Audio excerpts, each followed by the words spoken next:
people who went out to be baptized by John were looking for a Messiah, an anointed one who would fulfill their deepest needs and hopes.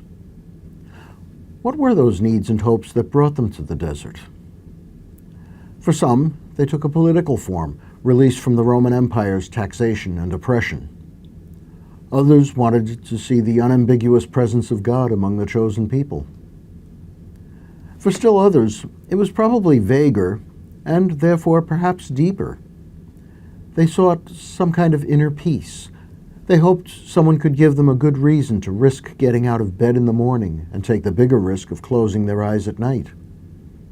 They wanted some sign that their lives were noticed by God, important to God, embraced by God, and sustained forever by God. In other words, those folks at the side of the Jordan were like us. Among those folks was Jesus. He too had come to John. He too received John's baptism. Perhaps he too was looking for something, some assurance of his relationship with God. In other words, Jesus at the side of the Jordan was like us. When all the people were baptized and Jesus was at prayer after likewise being baptized, the skies opened and the Holy Spirit descended on him in visible form like a dove. A voice from heaven was heard to say, "You are my beloved Son, on you my favor rests." In that moment, Jesus received the assurance he was waiting for, the answer to his heart's desire. So too did everyone else.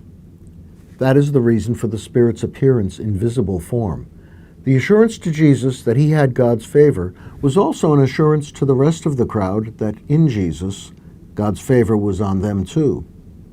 It's our assurance as well. The difference between us Christians and the rest of the world is the knowledge that there is an answer for our anticipating hearts, and the answer is the Son of God present among us. That was good news to the people on the banks of the Jordan River. It is good news for the whole world. The celebration of the baptism of Jesus is a proclamation of who he is, the first public proclamation of the identity of Jesus, the Son of God. The Holy Spirit tells those who have been full of anticipation that their hopes are realized. In fact, their hopes have been exceeded.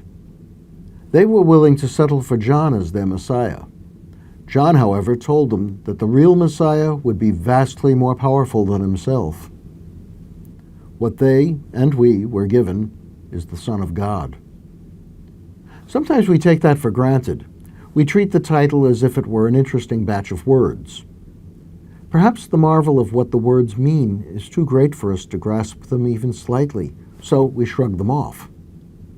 However, the voice at the baptism of Jesus was telling the truth. God has given us not only the answer to our heart's anticipation, God has given us the fullness of godness to be with us, to stay with us. So what are we to do? Should we sit back and luxuriate?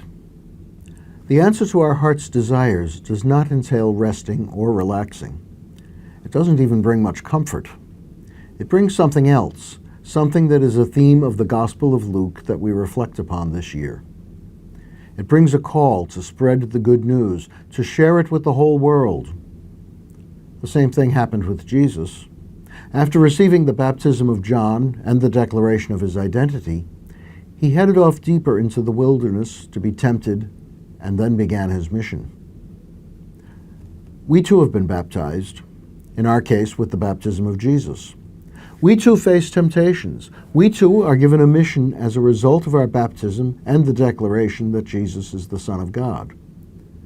We are sent into the world to be advertisements in our words and deeds for the answer to the heart's anticipation of the world, the Son of God, Jesus Christ.